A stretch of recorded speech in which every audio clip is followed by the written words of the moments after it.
시청자 여러분 안녕하십니까? 오늘도 인사드립니다.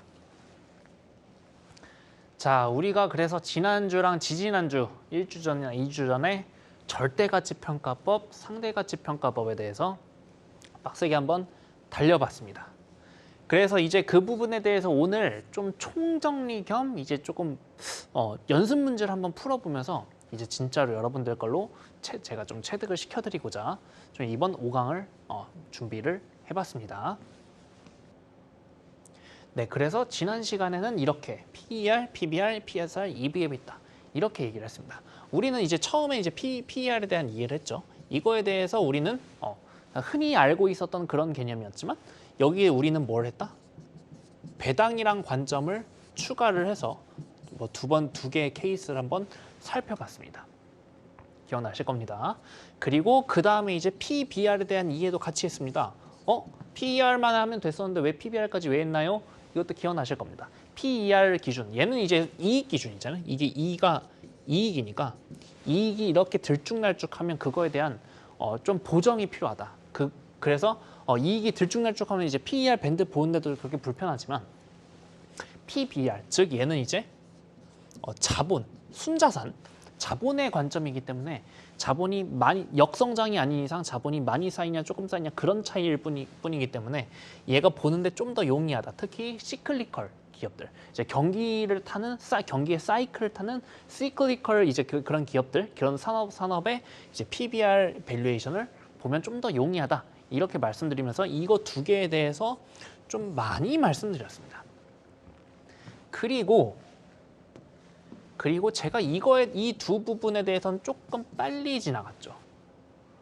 조금 빨리 지나갔는데 이제 PSR은 뭐다? 프라이스를 세일즈로 나누는 레이시오다. 왜 세일즈로 나눴다? 당장 이익이 나진 않지만 어쨌든 그 다른 이제 피어 그룹이랑 비교를 해봐야 되기 때문에.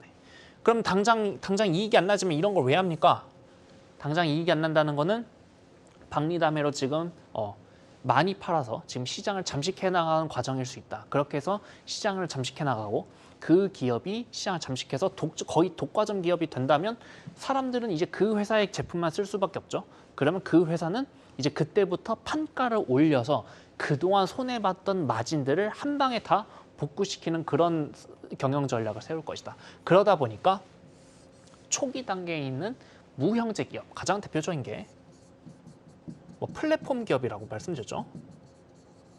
플랫폼 기업들이 가장 좀 이런 PSR 지표를 통해서 가치 평가를 하더라. 근데 기본적으로 이익 관점이 아니다 보니까 좀 나이브합니다. 그래서 이건 좀 많이 취약한 부분이 있기 때문에 그 부분도 체크를 해보시고요. 그리고 마지막으로 EV 에비타에 대해서 말씀을 드렸습니다. EV 에비타에 대해서 말씀드렸는데, 자 이거는 이제 무형제라고 말씀드렸고, 이제 유형제라고 초기 단계에 있는 유형제 기업이라고 말씀드렸어요. 하지만 제가 지난번에 조금 빨리 끝낸 감이 시간 관계상 조금 빨리 끝낸 감이 없잖아 있기 때문에 조금만 더 설명을 해드리면, 어쨌든 PER도 기본적으로 이익의 개념이에요. 이익의 관점이야. 그리고 얘도 기본적으로 이익의 관점이야. 관점은 어쨌든 들어가는 건 비슷하거든요. 이익의 관점이기 때문에 PER에서 좀 더 뭐랄까요? 진보된 개념, 좀 더 좀 심화된 개념이라고 생각을 해야겠죠. 왜? 여기서부터는 이제 어떤 게 나왔다? EV는 뭐다? EV는 P에다가 P는 이제 주주 거죠. 여기서 이제 순 차입금. 이건 이제 채권자 쪽 그런 것까지 고민을 하는 흔적이 있고, 그리고 에비타의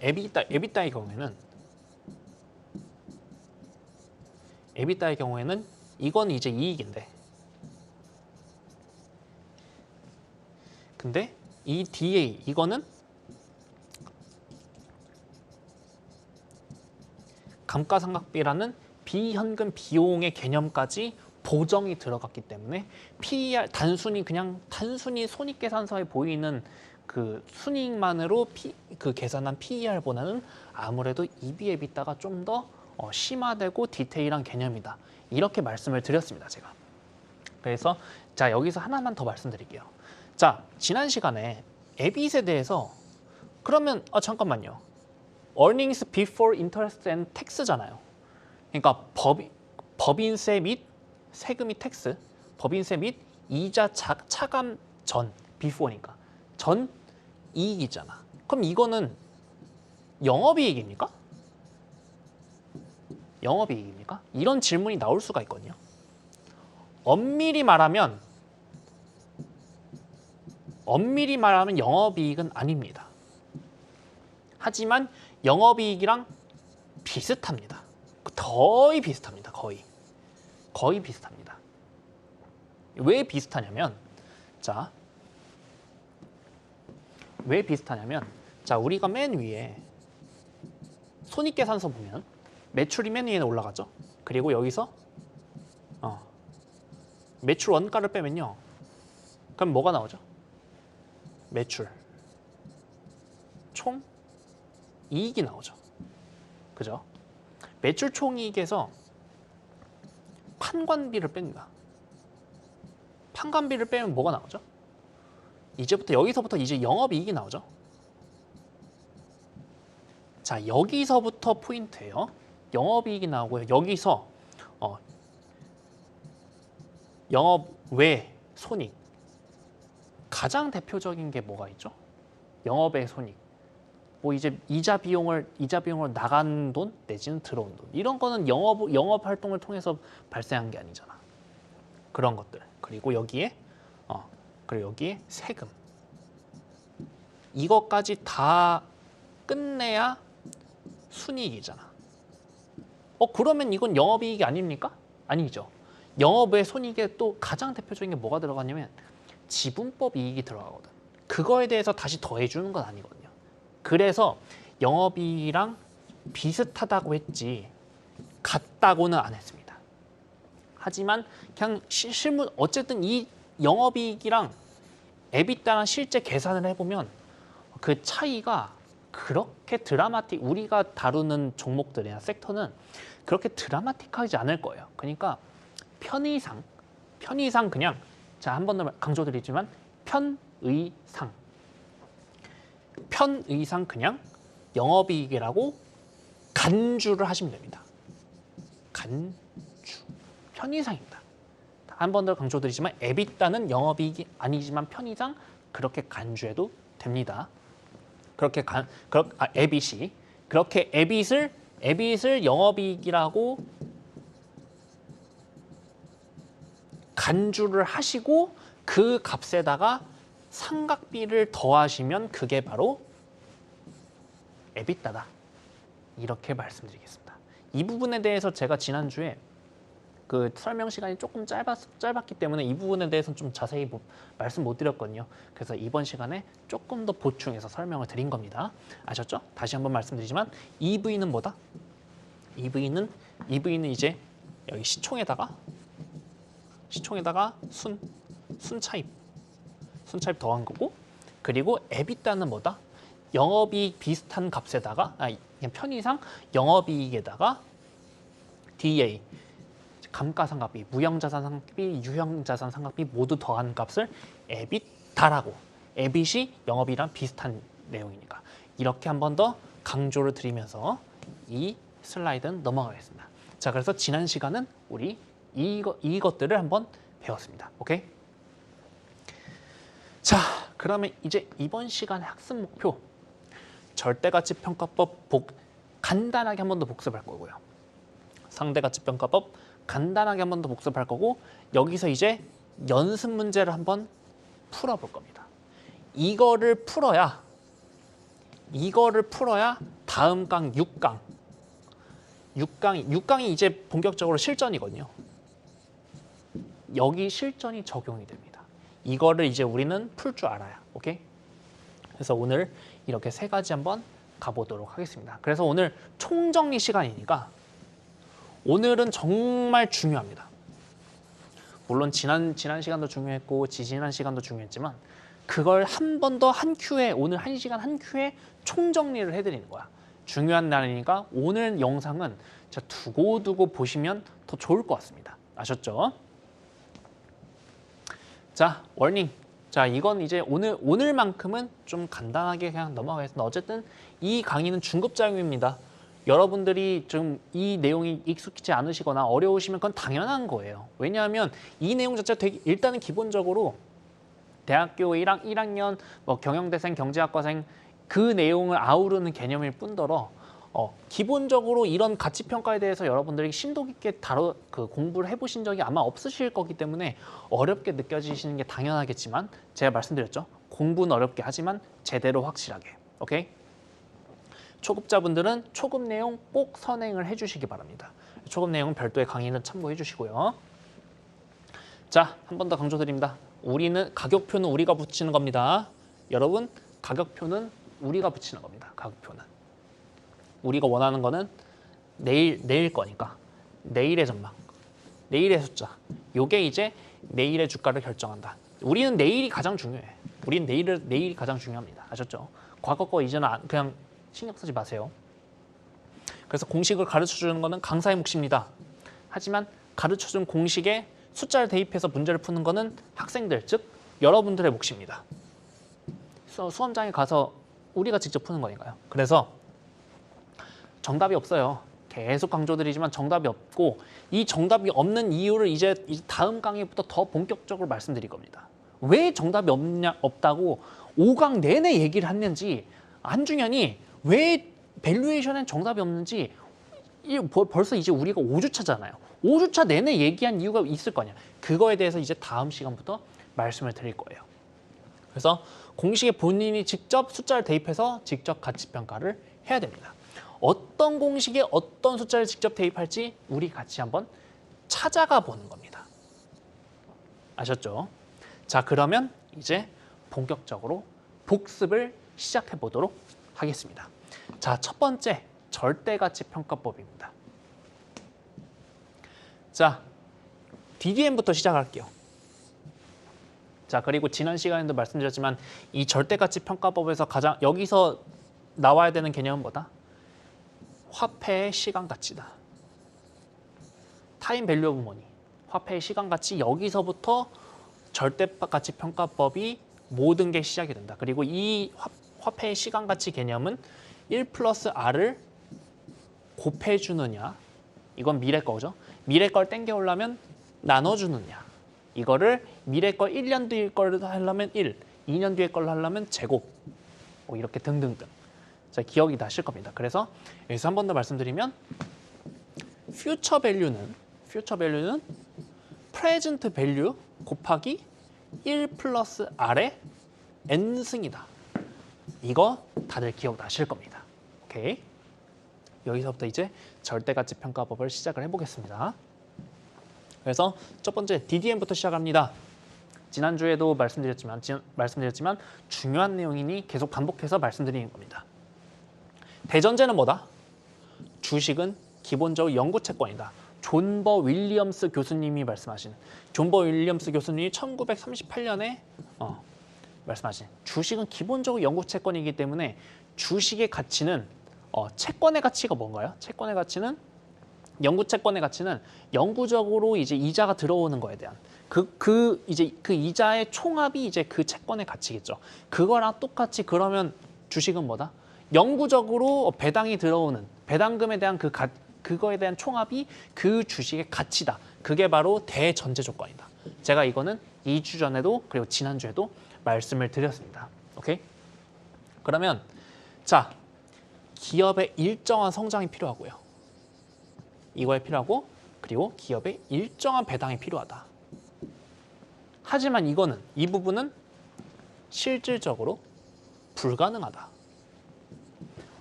올해 정확하게 10%, 9.9%도 안 되고 10.1%도 안 되고 올해 정확하게 10% 성장을 하고 그로 인해서 올해 정확하게 배당금 얼마 딱 이럴 수 있는 기업이 지구상엔 존재하지 않는다.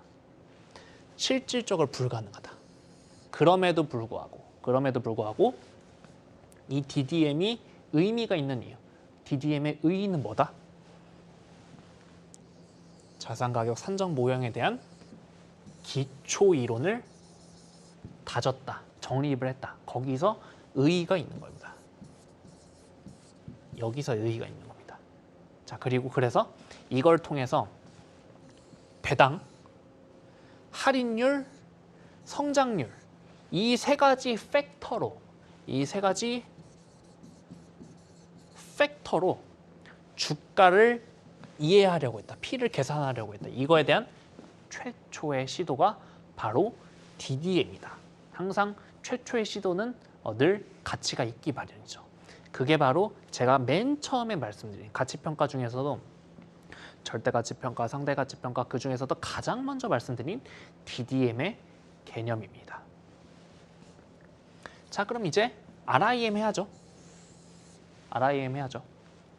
자, DDM은 기업의 일정한 성장, 일정한 배당 이게 필수 조건이었죠.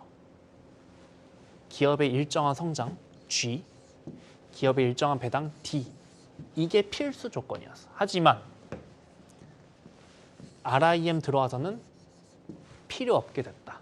왜? 여기서부터는 이익의 증가에 포커스를 맞추기 때문에 이익 증가에서 비롯된 자본의 증가, 자본의 증가로 인해서 주주 가치를 산정하기 때문에 말씀드렸죠. 자 여기서 재무상태표에서 이 부분, 이게 올해 부분, 그리고 내년, 내후년, 뭐 점점점 이거 다 더한 값, 이거 다 더한 값이 뭐다? 이게 바로 RI입니다. 이 다 더한 게 이게 바로 그 회사의 가치고 이거에 대한 개념이 바로 RIM 개념이다. 말씀드렸습니다. 오케이? 그래서 이거에 대해서는 어떻게 된다? 이익 빼기 배당, 즉 분의 이제 R값이 들어오게 되죠. 이익에 대한 이해가 이제부터 시작이 된다. 왜 그럼 이렇게 했을까? 주식은 꼭 배당만 해서 가치 있는 게 아니라 배당은 못할지언정 그래도 어쨌든 이익이 계속 쌓이는 거는 그건 주주 가치가 계속 좋아진다는 거잖아요. 가장 대표적인 게 뭐다? 성장 종목, 성장 산업, 성장 국가에서는 배당의 여력은 없을 수 있어. 바로바로 이제 재투자해서 성장해야 되니까. 그럼 과연 그런 종목 국가, 그런 종목 섹터 국가들이 과연 가치가 없느냐? 그런 게 아니다. 그거를 위해서 RIM의 개념이 나온 거다. 말씀드렸습니다. 그래서 다만 이제 대신 R값, 즉 할인율에 대한 추정은 DDM 모형과 마찬가지로 역시나 필요하다. 그래도 좋은 건 뭐다? DDM에서는 이거 3개나 추정했어야 됐잖아요. 근데 RIM으로 오면서 R값 하나만 추정을 해도 되게 됐다. 그러다 보니까 이거를 실전에서 적용할 수 있게 됐다. 실전 적용이 DDM보다 용이해졌다. 이게 바로 RIM이 갖는 의미 내지는 의의일 겁니다. 오케이? 자, 이제 여기까지 이제 조금 친숙해지셨을 겁니다. 자, 그러면 이제 그 다음에 우리가 뭐 했습니까? 우리가 상대가치평가법을 한번 해봤습니다. 자, 그 중에서도 처음에 이제 PER부터 시작을 할게요. PER부터 시작을 하겠습니다. 자, 시총은 P는 earnings 곱하기 멀티플이다. P는 2 곱하기 멀티플이다. 자, 외우세요. P는 2 곱하기 멀티플이다. 제가 방송에서도 그렇게 많이 말씀드린, 그렇게도 강조드린 P는 2 곱하기 멀티플이다. 한 번 더. P는 2 곱하기 멀티플이다. 자, 한 번만 따라해 주세요. 자, 시작합니다. P는 2 곱하기 멀티플이다. 이게 바로 PER이다. 가장 일반적으로 가장 많이 쓰이는 방법이다. 이 방법은 상장 기업의 한 절반 이상은 이걸로 커버가 가능하다. 그러면서 제가 우리 뭐뭐 했었죠? 배당의 개념을 한번 끌어왔었죠. 배당의 개념을 끌어왔어서 우리 지난주에 첫 번째 이제 P는 R-G분의 D. 여기서 양변에 2를 나눠보니까 PER은 R이랑 R값이랑 할인율이랑 G값 성장률이랑 그리고 배당 성향에 의해서도 설명이 되는구나.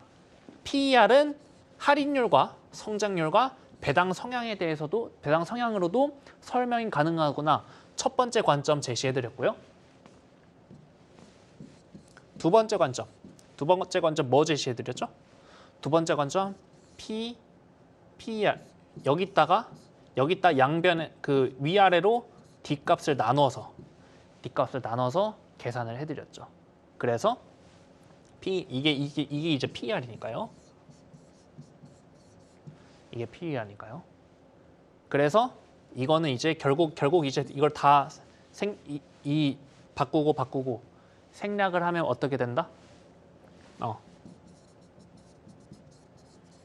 그래서 PER 곱하기 배당 수익률은 배당 성향이 된다. 이거에 대한 두 번째 관점 이렇게 PER에 대해서 두 개로 좀 풀어드리기까지 했습니다. 자, 그리고 여기서 자, 이거 기억나시죠? 첫 번째 관점이랑 두 번째 관점 다들 기억을 나실 겁니다. 자, 그러면 이 부분도 제가 지난주에 시간 관계상 제가 말씀 못 드린 게 있어요. 근데 이건 뭐 지금 한 5분 정도 말씀드리면 될 것 같아요. 요게 되게 중요합니다. 밸류에이션 트랩이라는 게 있어요. 가치 함정이라는 개념이 있습니다. 이거는 PER을 포함한 모든 상대가치평가법에 적용이 돼. 이 함정에 빠질 수 있어. 자, 하나 예를 들어 볼게요. 자, 그 어떤 기업이 있습니다. 자, 예를 들어서 어떤 기업이 올해 100억을 벌어요. 올해 100억을 벌고 얘가 멀티플이 지금 10배입니다. 그럼 시총은 얼마인가요? 그럼 시총은 1000억 시총이죠. 2 곱하기 멀티플이니까. 근데 그러면 얘가 10배야. 얘가 10배야. 근데 이걸 보고 우리 싸다고 들어왔어. 우리 PER 지금 마켓 PER이 시장 PER이 예를 들어서 15라고 칠게요. 예를 들어서 그거 대비 10배는 싸죠. 지금 시장 PER보다 싸네. 단순히 이렇게 해서 접근을 했어. 근데 내년도에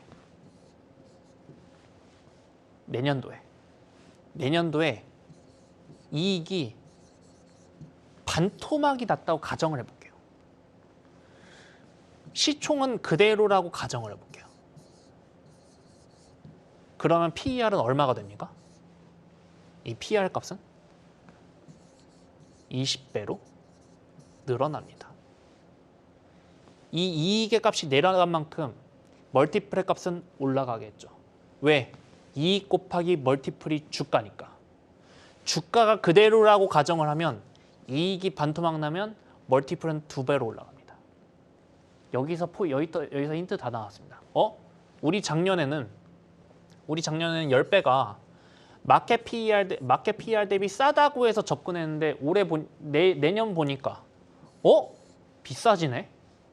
우리 싸다고 해서 접근한 거 아니야? 비싸지잖아. 우리 싸다고 해서 접근한 거 아니야? 비싸지잖아. 여기서 차가 날 수 있는 거 뭐다? 이렇게 이제 밸류에이션 하면 언제든지 이익이 만약 이익 내지는 여기서 이제 곱하는 값이 이제 이거는 PER은 이익이죠. PBR은 북밸류겠고 PSR은 세일즈겠고 그 어쨌든 곱해지는 값들이 내년에 빠지면 즉 역성장을 하게 되면 멀티플은 올라갑니다. 상대적이기 때문에. 다시 한번 이익, 북밸류, 어닝, 북밸류, 세일즈 모두 이 부분이 빠지면 멀티플은 올라갑니다. 그러면 그거는 나는 올해 저평가라고 해서 생각해서 샀는데 내년 되니까 고평가일 수 있는 거야. 그거를 시장에서는 프라이싱을 할 겁니다. 그 부분을 조심하자는 게요. 그 부분을 조심하자는 게 그게 바로 여기서 빠질 수 있는 게 이게 바로 밸류에이션 트랩이라는 겁니다. 이 부분을 여러분들은 조심하셔야 돼요. 이 부분은 제가 지난번에 말씀 못 드렸기 때문에 5분 정도 할애를 해서 말씀을 드렸습니다. 오케이? 자, 그럼 넘어갈게요. 자, PBR입니다. 똑같습니다.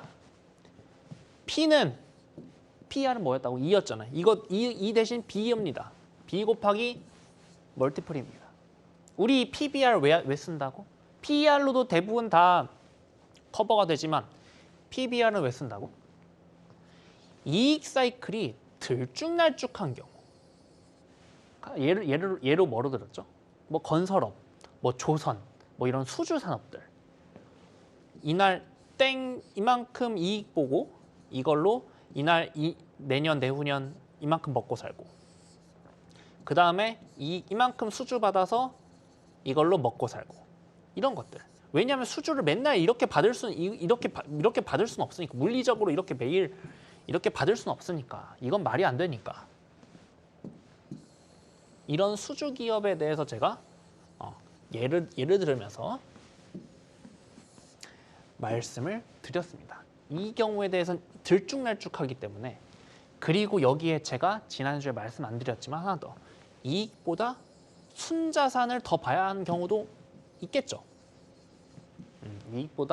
이익의 그 관점보다는 순자산의 그 관점을 보는 게 더 맞을 수도 있습니다. 가령 이익의 규모가 그렇게 드라마틱하진 않아. 가장 대표적인 게 공기업 이런 것들이 있겠죠.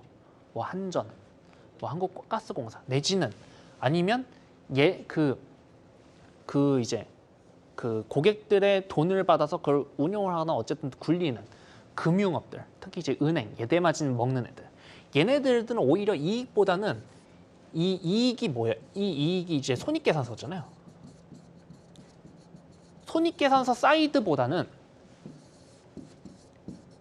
재무 상태표 사이드를 더 봐야 되는 경우가 분명히 있거든. 이런 케이스들이. 그러기 때문에 이런 경우에는 PER 대신 PBR을 사용하기도 하더라.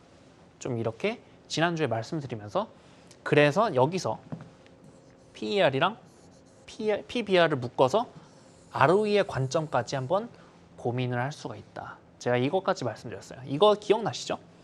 시총 있고요. 그리고 여긴 이익 있고 자본이 있으면 이거 두 개 묶은 거보다 이게 두 개 묶은 게 PER이다. 이거 두 개 묶으면 PBR이다. 양변에 똑같이 P가 있네. 이거 날리면 E랑 B 묶을 수 있네. 이거 두 개 묶을 수 있네. 이거 두 개 묶은 게 바로 ROE. 자본 대비 수익률, 자기 자본 수익률. ROE의 개념이 나오면서 ROE의 개념에 대해서는 이미 첫 번째 시간에서 규폭 분석 때 말씀을 드렸다. 그렇게 해서 PBR까지 제 기억에 지난주에 거의 한 30분 정도? 거의 진짜 많은 시간을 할애를 했죠.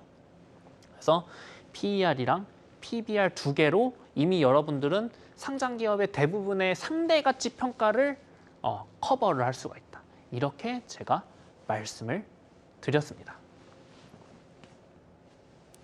자, 그럼 이제 여기선 되게 좀 빨리 지나갔어요. PSR. 프라이스는 세일즈 곱하기 멀티플이다. 자, PER로도 PBR로도 가치평가가 불가능한 경우다. 초기 단계 대표적으로 초기 단계 무형제 기업, 가장 대표적인 게 뭐 플랫폼. 그러면서 제가 예로 든 게 마켓컬리를 예로 들었습니다. 이 부분에 대해서 도식화해서 좀 짧게만 설명드려 볼게요. 자, 이제 이런 것들은 익숙할 거야. 자, 여러분들 이제 익숙할 겁니다. 이거 익숙할 거예요. 이거 익숙하실 겁니다. 이제 이거 뭐다고? 이거 재무상태표 이렇게 지금 표현하는 겁니다. 자, 이제 이 도식 보시면 다 아실 거야. 여기가 뭐다? 자산. 여기가 뭐다? 부채. 빨간 색이 뭐다? 자본. 그리고 매출에서 비용 빼면 이익. 이건 뭐다? 자, 이건 재무 상태표고 이거는 손익 계산서다. 그래서 시총을 재무 상태표에서 이렇게 설명한 건 뭐다? 이게 P, B, R이었고요. 그리고 손익계산서에서 이익이랑 시총을 엮어서 비교한 게 뭐였다? 이게 P, E, R이었는데 그럼 여기서 문제점이 나오네. 자, 여기서 문제점이 나오네. 보라색으로 할게요. 예를 들어서 이익도 없고 자본도 없어. 그러면 PER도 못하고 PBR도 못하는데 어쨌든 설명은 하고 싶네. 그때 이렇게 설명을 하더라. 이걸로나마 설명을 하더라. 이렇게 도식화를 한번 시켜드려 보겠습니다. 이거에 대한 로직은 뭐다고? 당장 이익은 안 나와. 하지만 지금 이익이 안 나온 이유는 뭐야? 매출은 많이 나오는데 이익은 안 나와. 왜? 그럼 그거는 필시 비용이 커서 이제 이익이 안 나오겠죠. 그럼 비용은 나중에 통제하면 돼. 언제 통제해? 시장을 잠식할 때 그때 통제하면 돼. 그러니까 그 전까지 매출로 버텨. 그게 바로 PSR의 로직이다. 그리고 이거는 어느 구간에서 특히나 각광받느냐? 이익이 안 나도 되는 구간. 이익이 안 나도 안 나도 조금 용인이 되는 구간. 즉 금리가 낮은 구간. 근데 지금은 금리가 높아지면서 비용이 더 높아지니까 이 적자의 규모가 더 커지죠.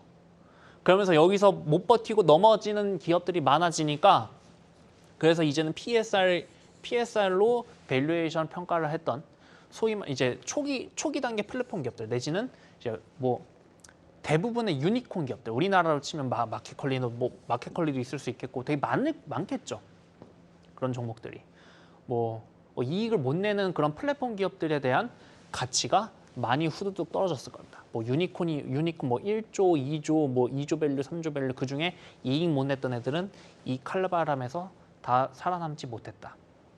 어쨌든 여러분들은 이 도식만 기억을 하시면 되고 이 도식은 이 영상을 계속 돌려보시면서 습득하시고 체득하시면 됩니다. 오케이? 자, 그럼 마지막으로 EV 에비타. 자, 마지막입니다. EV 에비타입니다. 뭐다? P는 영업 이익이랑 비슷한 녀석이에요. 비슷한 거예요. 같다고 제가 말씀 안 드렸습니다. 비슷한 겁니다. 영업이익에다가 상각비 다 더하고 여기다가 멀티플 곱한다. 여기에 순양금까지 더해야죠. 왜? 이 V의 개념에는 순차입금이 있었으니까 이 순차입금의 부분을 이렇게 이항을 하면 부호가 바뀌면서 순양금이 되겠죠. 오케이? 그래서 PER로도 PBR로도 가치 평가가 불가능한 불가능한 초기 단계 유형제 기업에 주로 사용한다. 무조건 여기에만 사용한다는 게 아니야. 왜? 기본적으로 EV, EBITDA나 PER이나 기본적으로 이익 베이스로 시총을 설명하는 상대적으로 시총을 설명하는 거기 때문에 좀 디테일화된 개념이라고 제가 맨 처음에도 말씀드렸죠. 그냥 맨 처음 거 다시 돌아가자. 한 번만 더 보고 갈게요.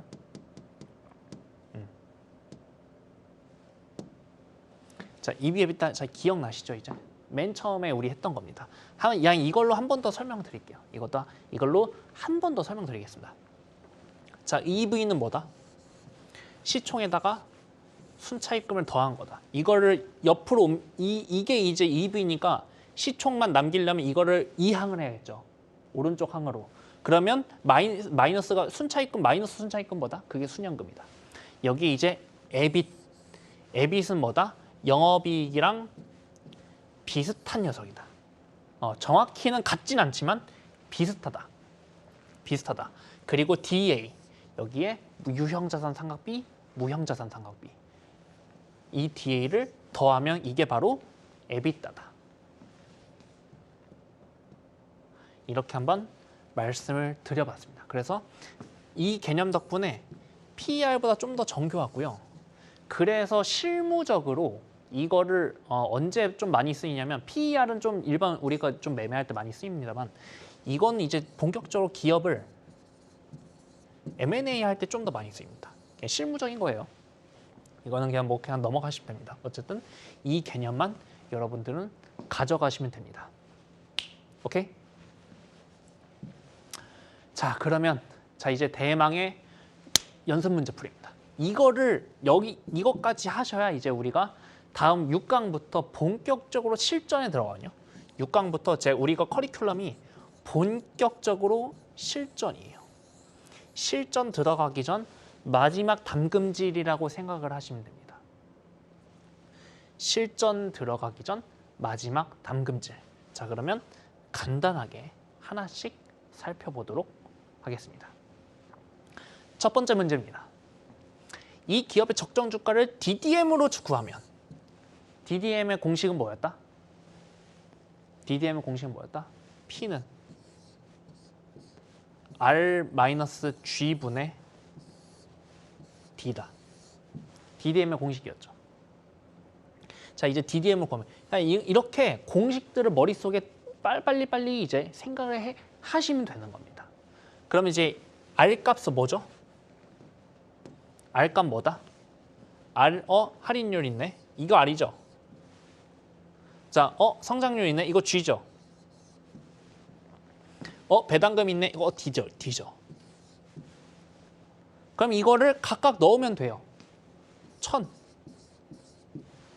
R 값 5%. G 값 3%. 이걸 다시 쓰면 2%분의 1000원.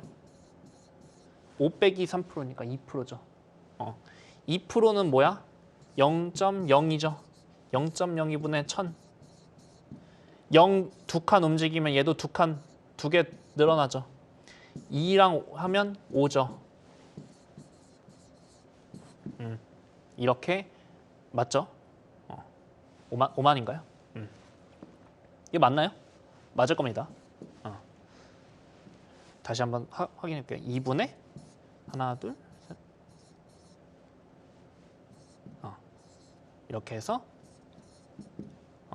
5만. 맞죠? 이렇게 문제를 푸시면 됩니다. 오케이? 첫 번째 문제니까 정말 쉬운 문제였어요. 첫 번째 문제니까 정말 쉬운 문제였습니다. 자, 우리 그러면 다음에 RIM으로 보고 해볼게요. RIM은 뭐였다? RIM은 요 부분들의 이 합이 RIM이다. 오케이? 자, 올해 자본금 1000원. 그럼 이거는 T는 0이네. T는 0의 자본금이네요. 내년 주당 순이익 250원에 배당금 140원. 그럼 이건 내년 거 한번 해보자. T는 일단은 1000원 더하기 1 플러스 R분의 이익 빼기 배당. 이익 빼기 배당. 할인율 10%네.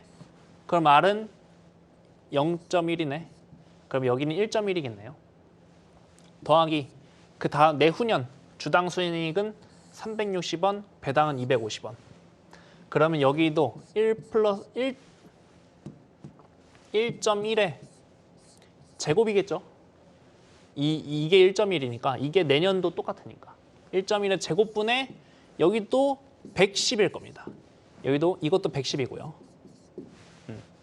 자, 이걸 다시 쓰면 이 기업의 적정 주가를 RIM을 구하면 1000원 더하기 1.1에 110 더하기 1.1의 제곱에 110.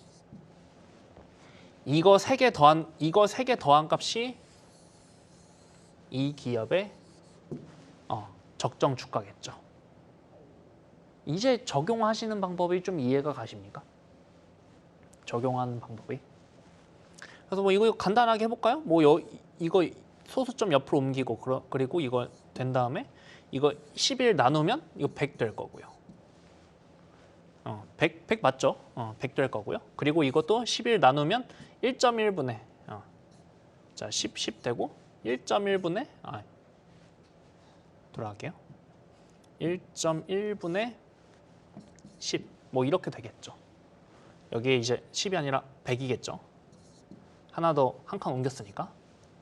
뭐 이 값에 대해서 이 값이 한 대략 한 910원 정도 될 겁니다. 거의. 거의 한 요즘 될 거예요. 910원이 아니라 91원. 91원 정도 될 겁니다. 그러니까 1,000원 더하기 1,000원 더하기 1,000 더하기 100 더하기 91. 100에 근접한 숫자. 이거 다 더하면 이게 바로 이 기업의 적정 주가다. 이게 바로 RIM을 해보는 방법이다.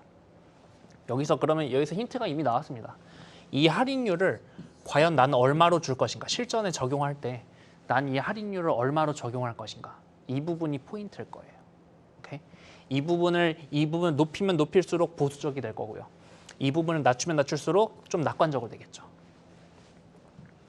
자, 다음 문제 3번.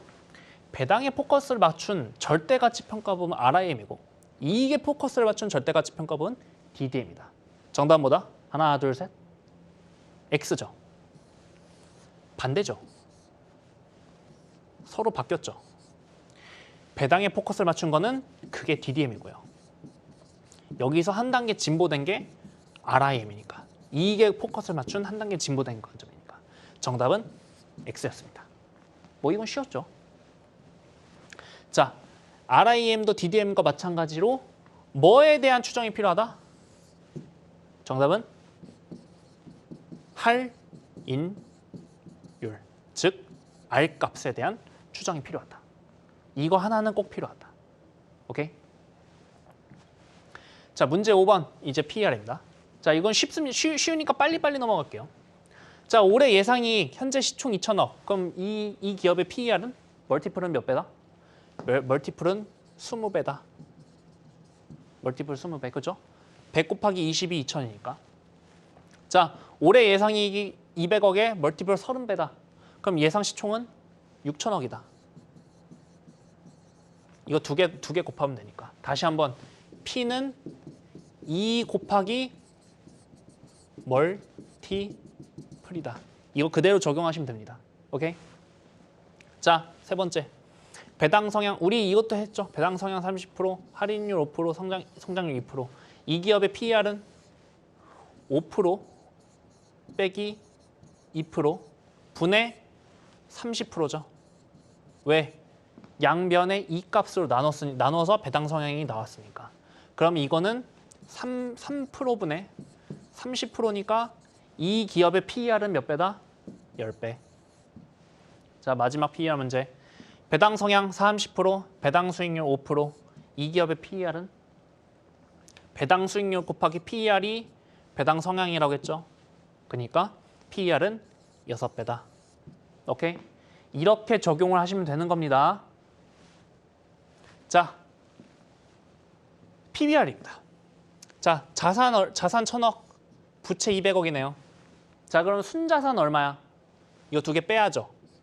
순자산은 800억입니다. 800억짜리가 시총이 4천억이네요. 이 기업의 PBR은 몇 배다? 5배다. 자, A기업 PBR이 0.8배입니다. 근데 친구들은 다 1.0배래. 이 경우 A기업은 P기업 그룹 대비 상대적으로 저평가다, 고평가다? 하나, 둘, 셋. 저평가다.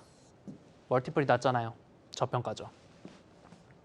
숫자가 낮으면 그만큼 저평가고 숫자 높으면 그만큼 고평가고. 더 말씀 안 드릴게요. 자, 문제 7번. PSR로 설명하기 가장 용이한 기업은? 첫 번째, 매년 이익이 일정하게 발생 중인 음료회사. 자, 두 번째, 대규모 수주에 성공한 건설회사. 세 번째, 유저 수가 폭발적으로 증가 중인 플랫폼 회사. 정답은 하나, 둘, 셋, 3번. 자, 1번은 보통 뭘로 이제 그 상대 가치 평가를 한다? 통상적으로 PER. 내지는 좀 더 디테일하게 들어간다. 그럼 뭘로 한다? EV, EBITDA. EV, EBITDA로 PER 내지는 EV, EBITDA로 1번은 가치 평가한다. 2번은 통상적으로 PBR로. 왜? 수주에 성공했다는 건 수주는 들쭉날쭉할 수 있으니까. 여기서 말씀드리지만 1번은 PER로도 할 수 있고 EV, EBITDA로도 할 수 있네. 한 번 더 말씀드립니다. 가치 평가에는 정답이 없습니다. 아무거나 하셔도 되고요. 심지어 이거를 PBR의 관점으로 해석을 하셔도 되고요. 2번을 PER이나 EV, EBITDA로 해석을 하셔도 돼요. 정답은 없습니다. 그래서 제가 가장이란 단어를 제가 여기다 붙인 거예요. 가장 용이한 기업. 자, 유저 수가 폭발적으로 증가 중인 플랫폼 회사는 뭐다? 지금 비용이 많기 때문에 이익이 안 나. 그러다 보니까 이익이 안 나다 보니까 매출로밖에 지금 이 시총을 상대적으로 설명할 수밖에 없어.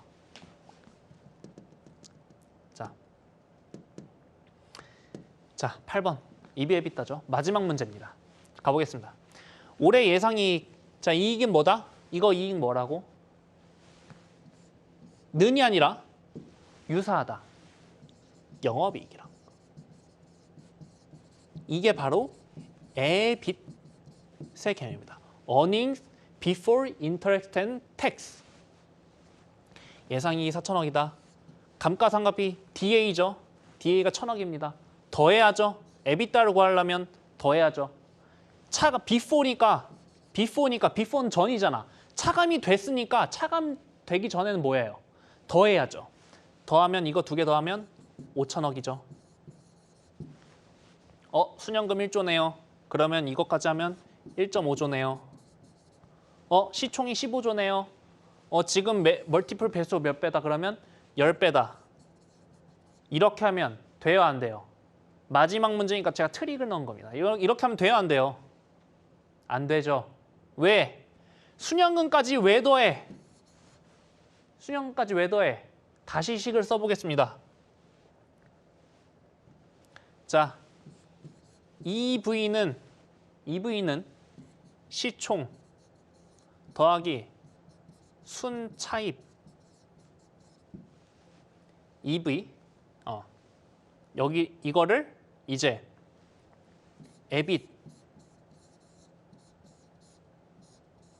EBITDA 곱하기 배수.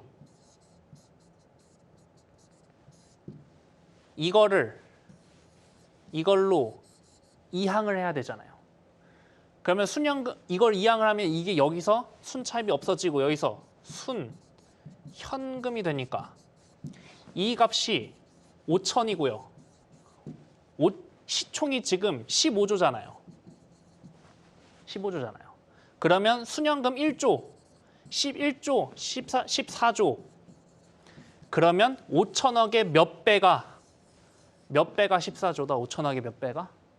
계산해 보시면 되겠죠. 뭐 한 28배겠죠. 아셨죠? 28배겠죠. 이게 오늘의 마지막 문제였습니다. 자, 이거 순연금 헷갈리지, 이 개념 헷갈리지 마시라고 제가 트릭을 하나 넣은 겁니다. 아셨죠? 자, 이렇게 3강, 4강, 5강 총정리 및 연습 문제 풀이까지 모두 다 끝냈습니다. 정말 고생하셨고요. 우리 다음 강의부터는 이제 본격적으로 실전 강의에 들어갑니다. 그래서 오늘 못한 얘기는 제가 이따가 공개 방송 때 말 다 또 풀어드리도록 할 테니까 그때 들어오셔서 제발 질문 좀 해주세요. 질문 팍팍 해주시기 바랍니다. 질문하신 만큼 여러분들의 레벨은 높아집니다. 자, 그럼 전 여기서 인사드리겠습니다. 모두들 수고하셨습니다.